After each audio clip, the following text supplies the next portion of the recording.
पाठ 4 आत्मरक्षा। बहुत पहले भारत में एक राज्य था। उसका नाम था हमीरगढ़। हमीरगढ़ का राजा बहुत वीर तथा प्रजापालक था। उसका मंत्री भी बड़ा ही बुद्धिमान और दूरदर्शी था। मंत्री का प्रशासन ऐसा था कि प्रजा बहुत चैन से रह रही थी। बाघ और बकरी एक घाट पर पानी पीते थे। अन्याय का कहीं नाम न था। राजा की वीरता की धाक चारों ओर फैली हुई थी। शत्रु उसका नाम सुनकर कांप उठते थे।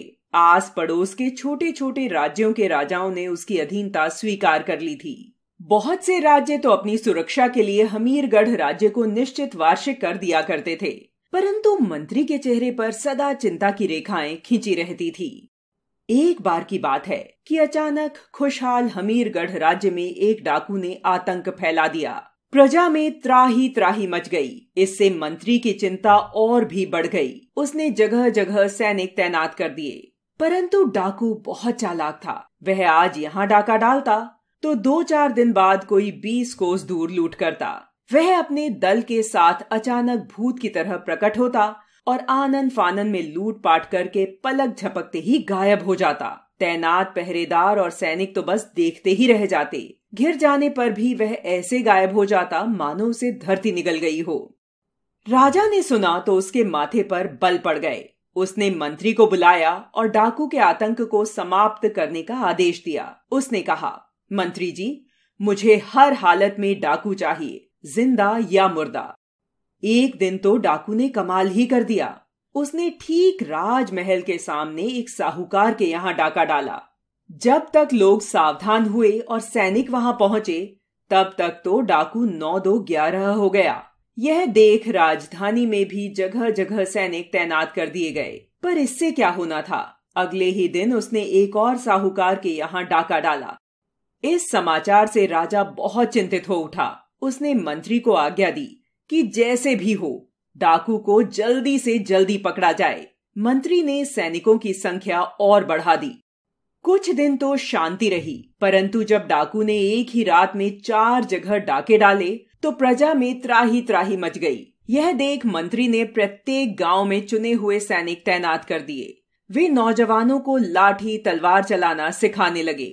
डाकुओं को देखते ही उन्हें कैसे घेरा जाए, उन पर कैसे हमला किया जाए, दूसरे स्थानों के लोगों को कैसे सावधान किया जाए आदि बातों का प्रशिक्षण जनता को दिया जाने लगा।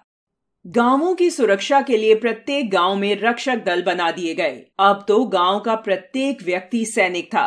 प्रत्येक व्यक्ति सावधान था। गांव वाले रात में भी बारी बारी पहरा देने लगे। आसपास के गांवों के लोग मिलजुल कर महत्वपूर्ण मार्गों पर गश्त करने लगे। कुछ दिन तक लूटपाट की कोई घटना नहीं हुई। लोगों ने समझा कि डाकू डर गए हैं, परंतु यह उनका भ्रम था। एक दिन गांव में फिर डाका पड़ गया। सूचना मिलते ही गांव के रक्षक दल ने डाकुओं को घेर लिया, परंतु वे तो अंधेरे में जैसे आए थे वैसे ही गायब हो गए। कुछ लोगों ने उस मार्ग को जा घेरा जहां से डाकुओं को गुजरने की संभावना थी। जैसे ही डाकू उधर से गुजरे, वे लोग उन पर टूट पड़े। डाकुओं ने बचकर बगल से निकलना चाहा कि उधर से भी गांव वालों ने उन्हें ललकारा। अब डाकू पूरी तरह घिर चुके थे। बच निकलने की कोई संभावना न देख डाकू दल ने आत्मसमर्पण कर दिया। आनन फानन में उन्हें रस्सियों से जकड़ लिया गया। यह देखकर सभी लोग प्रसन्नता से नाच उठे। ग्रामीणों ने रात में ही डाकुओं को दरबार में पहुंचा दिया। अगले दिन आम दरबार लगा। डाकुओं को देखने के लिए लोगों की भीड़ उमड़ पड़ी। रस्सियों में जकड़े डाकू दरबार में लाए गए। डाकुओं के सरदार ने चेहरा ऊपर उठाया तो लोग एकदम चौंक उठे, मानो अंधेरे में भूत देख लिया हो। राजा ने देखा तो क्रोध से उनका चेहरा तमतमा उठा। गरज कर बोला, तो तू नीच कपटी डाकुओं का सरदार और कोई नहीं, स्वयं तू ही था। नीच पाखंडी, तो तेरी करतूत थी यह। राजा क्रोध से कांपते हुए बोला, तूने विश्वासघात किया है। तू प्रजा का रक्षक नहीं, भक्षक निकला। तुझे धन की आवश्यकता थी तो मुझसे मांग लेता। क्या दंड दिया जाए तुझे? बोल। प्राण दंड। मंत्री को प्राण दंड दिया जाए महाराज। उसने देश से विश्वासघात किया है। जनता के क्रोध का पारावार न था।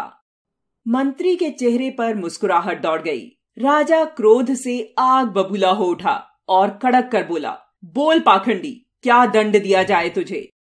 मंत्री ने शांति से उत्तर दिया, मैं समझता था कि महाराज मेरा रहस्य समझ गए होंगे, पर यदि दंड ही देना है महाराज, तो पहले मेरे घर से लूटा हुआ धन मंगवाकर जिस जिसका है उसे लौटा दीजिए, फिर जो दंड देना चाहे दीजिए। मंत्री का रहस्य भरा उत्तर सुनकर राजा चक्कर में पड़ गया। वह अधीर होकर बोला, फिर क्यों लूटा तूने प्रजा को? क्यों मेरे राज्य में यह आतंक मचाया? क्या उद्देश्य था तेरा इससे? क्या चाहता था तू? प्रजा की भलाई, मंत्री ने सहजता से उत्तर दिया। प्रजा की भलाई? प्रजा को लूटकर, राज्य की शांति भंग करके? क्या कहना चाहता है तू?